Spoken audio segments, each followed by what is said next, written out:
કહું. હા મારા બેનનો બનાવ બની ગયો આવડો મોટો. કયો? મારા બનેવીનો એક્સપાયર થઈ ગયા હા હા એ તો આઈડિયા. હા મેં થોડીક વાર માટે મેં હિંમત મૂકી દીધી હતી ભાઈ, ખોટું નહીં.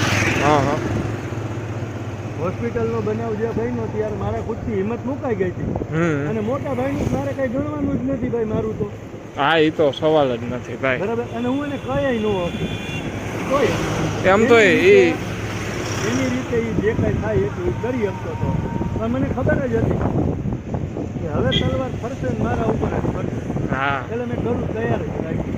હા બરાબર. મારા ભાણાને મારી બેન બોલાવી કીધું તમે મૂંઝાવ.